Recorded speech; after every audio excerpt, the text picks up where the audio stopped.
So four things, because they're important. I'm going to repeat the areas again. Ask direct questions to follow up and acknowledge for the person that you heard what they said. Yeah. The second is assess to see what their plans are, if they have a plan. Now, they may not have a plan, and that's okay.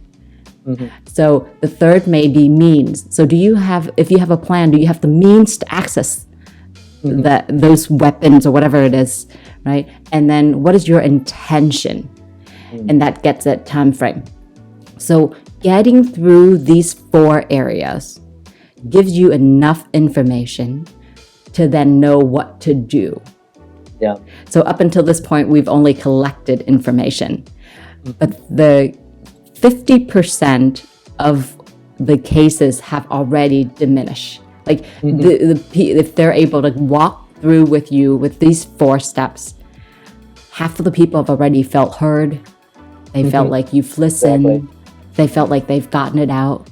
They've talked themselves through changing their mind, right? And so you may not have to do anything further. You may just say, exactly.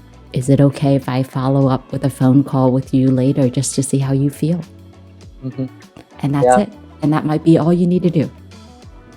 Okay. And I hope that information alleviates some of the stress, the fear that you have coming into a conversation that has to do with suicide, because the steps are really simple. We don't want to make light of this situation, but it's actually, your part is actually pretty simple. Just be open, hear them out, and ask direct questions. And being able to listen and having somebody listen without judgment for the person who has these ideas, it lightens their load, right? And so if you think about it, they've probably been carrying these thoughts and these loads for a long time. They felt guilty. They felt shameful about all of this. And suddenly they're able to let it out without actually feeling shameful, because the person listening to them isn't judging them for having these thoughts. It's not good feeling. It's a great feeling when you can just let it out and be heard, and have the other person respond in such a way where you kind of go, oh, why was I feeling that way all along? Right? It's not warranted. So apparently other people have these feelings too.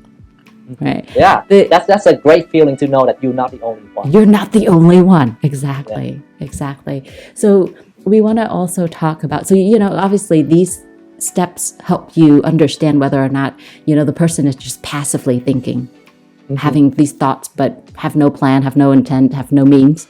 That's great. That just means you have to follow up with them with phone calls and just make sure they're feeling okay. Oftentimes that will go away after they talk with you, and that's good. Right?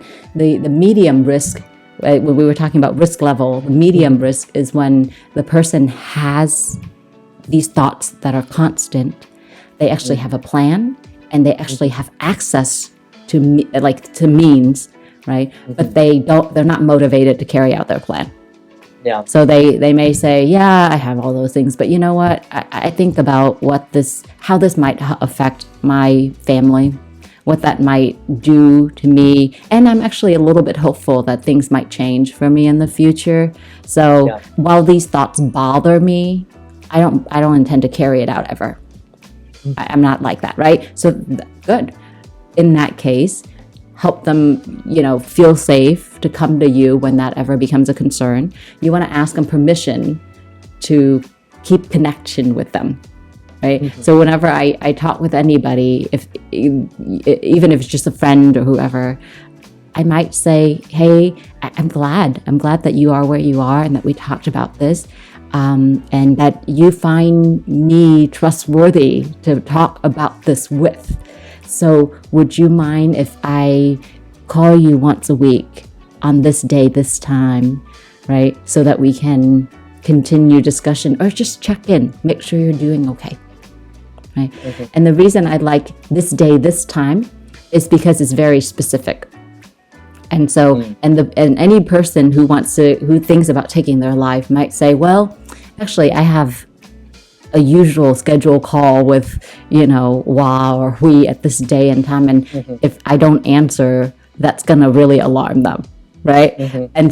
And then that doesn't mean that you can't call them sporadically to check in, but having a day and time gives that person the hope that they're going to have that venue to be able to talk with you in the future. So don't get to a point where you assess them, you understand, and then you just disappear. So you want to follow up. For the people who are actively suicidal, right? For the people who say, yeah, my intention is today, or my intention is by the end of the week, then they need help that is more immediate.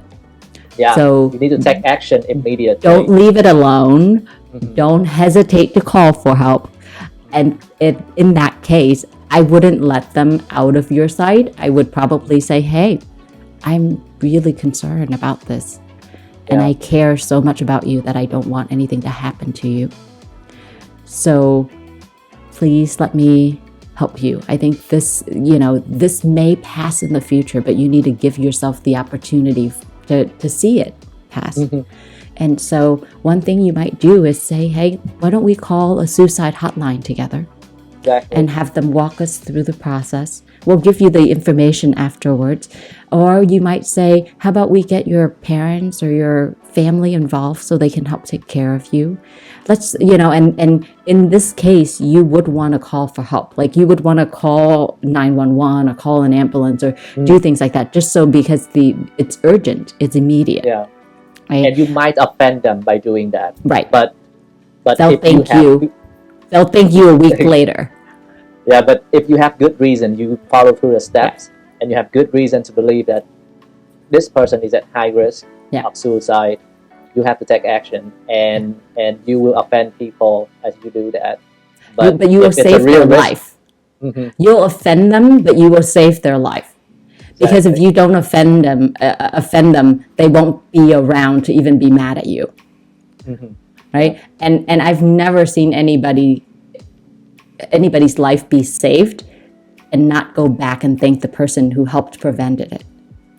Because part of this is just in the moment. It's a temporary feeling of isolation and of sadness and of hopelessness that drives people to this. It is not who they are. It's a symptom of their pathology, of what they're feeling. And so if we can understand it that way, we can understand that that's not their desire. Right? It's just a symptom of what's going on in their life.